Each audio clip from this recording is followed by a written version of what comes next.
Someone has asked me to go into more detail about Andrew Gould's conversation with Suella Braverman. What's so striking about that conversation is that Suella Braverman at last sounds like a person rather than an audition tape for Conservative Home.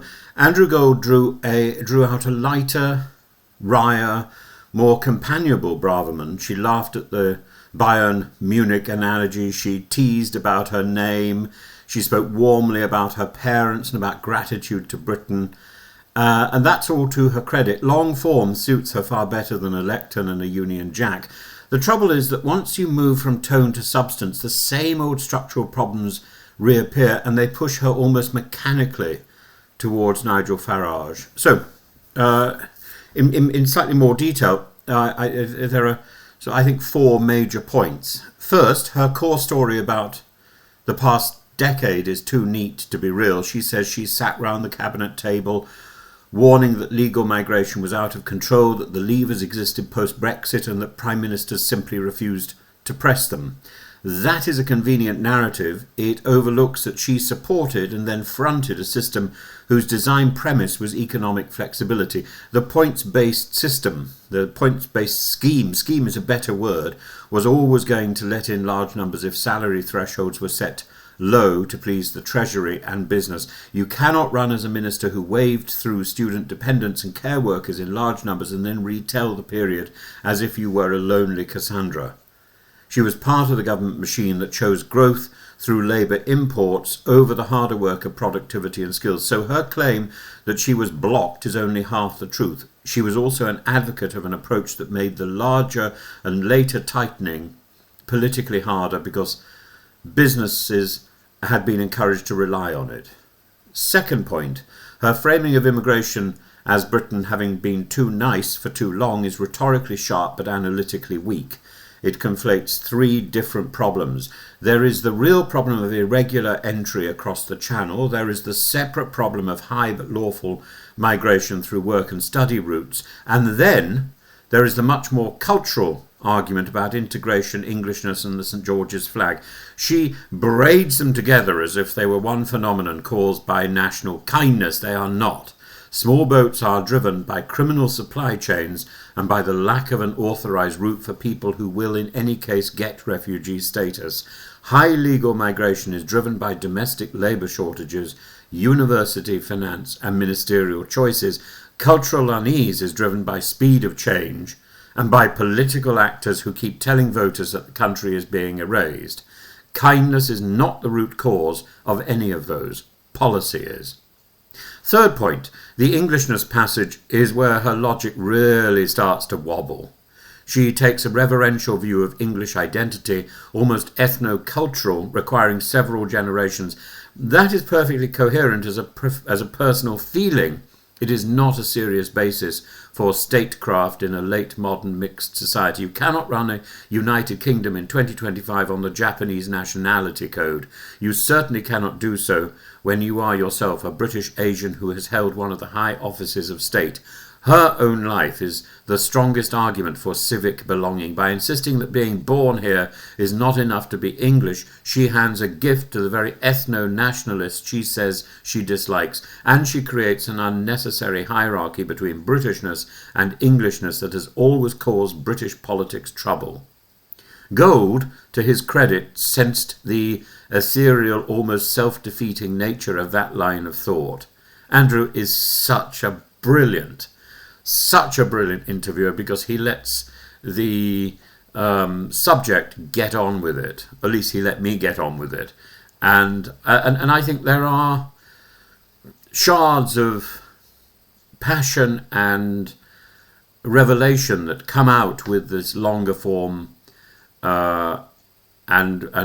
with this and with Andrew's stewardship of that longer form.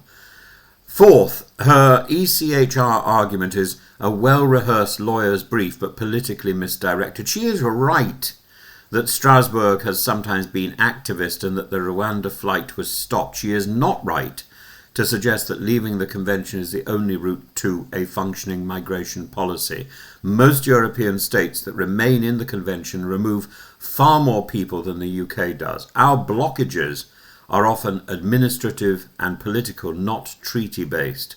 It's also hard to square her praise of post-war British moral leadership with a willingness to walk away from the instrument that expressed it. She wants Britain to project seriousness, unity and confidence, and quitting one of the basic European human rights institutions would do the opposite. So why then does she sound so admiring of Farage? Because once you accept her three premises, multiculturalism has failed, legal migration was a conscious elite choice, and the ECHR stops Britain acting, you inevitably arrive in Farage's waiting room.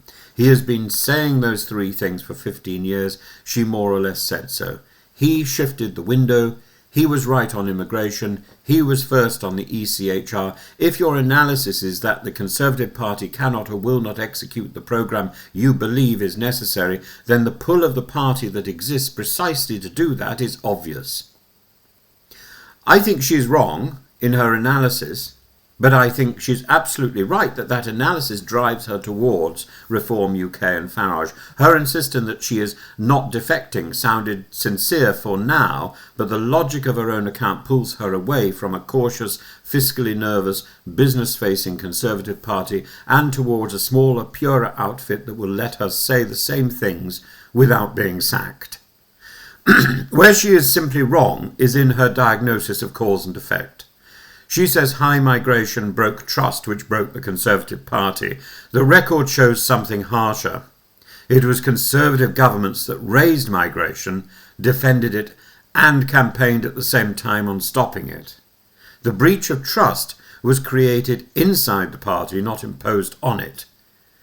She says multiculturalism has produced people who hate Britain. The evidence shows pockets of non-integration, yes, but also millions of people of every origin who pay taxes, vote, serve, teach, and who would have every right to be insulted by her description of their communities as a free-for-all. She says illegal entrants are running around harming our girls. That plays directly into the worst online narratives, while ignoring that most violence against women in Britain is domestic and perpetrated by men who were born here.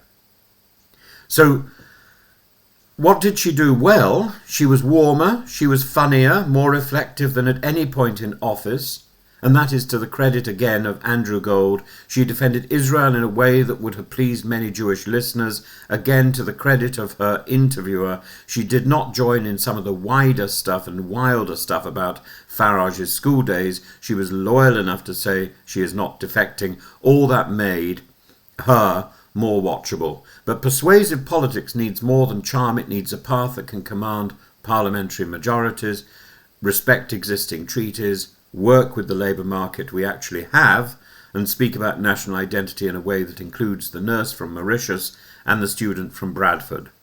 Farage can afford to ignore these constraints. A former Home Secretary cannot. That is why her admiration for him rings hollow. He could always shout from outside. She